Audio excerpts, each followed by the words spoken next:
What you're looking at is the one-page letter sample that you are referring to prepare the one-page letter for this assignment. I just wanted to walk you through this so that you understood what it is that you're looking at. So this first section here is the letterhead of the law firm, and if you look at the letter instructions, it will actually tell you where you can find that in the W drive. I don't mind if you choose not to have letterhead on your letter, but students often do like to have that. Underneath that is the file section.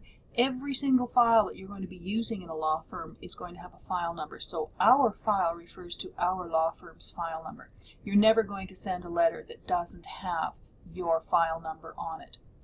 Your file refers to the file number of the party receiving the letter. In this case, it is another law firm. You may not have a file number there, and if you don't, that's fine, just leave it blank. Over here on the left is the date, and the format is really important. It's the traditional month, day, comma, space, year. This is the format that you are going to use for the date for all your letters. And if you're curious about what date that you use for your letter, put in the date that you are actually keying in the letter. Over here on the right hand side, this is a delivery notation. So however the letter is going to be delivered, unless it is by good old Canada Post. If it's by good old Canada Post, you're not going to put any notation here. But this is an example of if it's going by fax, if it's going to be hand delivered, if it's going to go by courier, anything like that. Again, if it's going to go by good old Canada Post, no notation here, just leave that blank. Over here on the left-hand side, this is the inside address or the mailing address of the party that is receiving the letter. In this case, it's going to another law office, and so always you are going to include, underneath the name of the law office, you're going to include barristers and solicitors. You are going to do this for every single law firm that you ever write to, no matter where they are. The rest of the address is the complete address, so street address, city, province, postal code. This information is identical to the information that is going to go on your envelope. Underneath here is an attention line, only to be used if the letter is to go to a specific individual in the place. If you are addressing a letter to Mr. and Mrs. John Smith at box 1234 Red Deer, you're not going to use an attention line. You use an attention line when the letter is to go to a specific individual within a larger office. Underneath this is your greeting. Dear Sir, Dear Madam, Dear Mr. Smith. Capital D, capital S, or M for Madam, or whatever, followed by a full colon. Underneath here is the reline or the subject line. You will never send a letter out that does not have this information. So it's based on whatever your file pertains to, and the format it's kind of a personal preference thing. In this case, it is bolded and it's also underlined. You can have it not bolded, not underlined. You can have it full caps. You can have it just underlined. You can have it just bolded. It really is personal preference.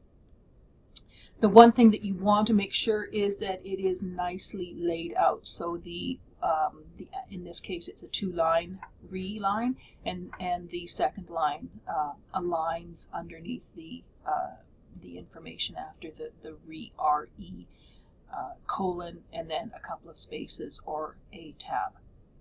Underneath this is the body of the letter. This particular letter contains two paragraphs, two very short paragraphs.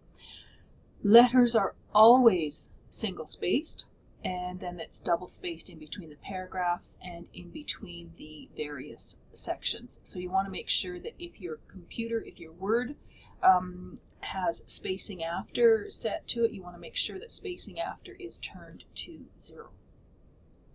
Underneath the final paragraph is the complimentary closing. Yours truly, comma, yours very truly, comma, yours sincerely, comma, whatever your particular firm uses.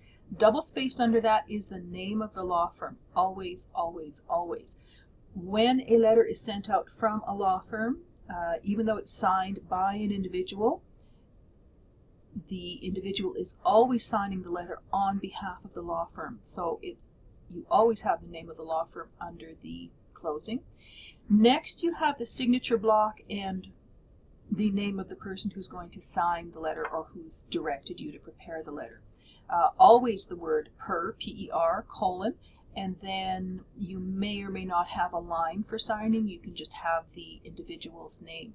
What you want to remember right here is you want to have enough room for the individual to sign their name. So don't just double space, I would triple or even quadruple space, depending on how much room you have at the bottom of your letter. Double spaced underneath the signer's name is the signer's initials in full caps, followed by a forward slash, followed by your initials in lowercase. This is typical and traditional for letters. Underneath that is the word enclosure, only if you're actually enclosing something. So when you are doing letters, you basically go by whatever the content of the letter says. So if the letter is enclosing something, and in this case it is enclosing something, you're going to put enclosure at the bottom of the letter.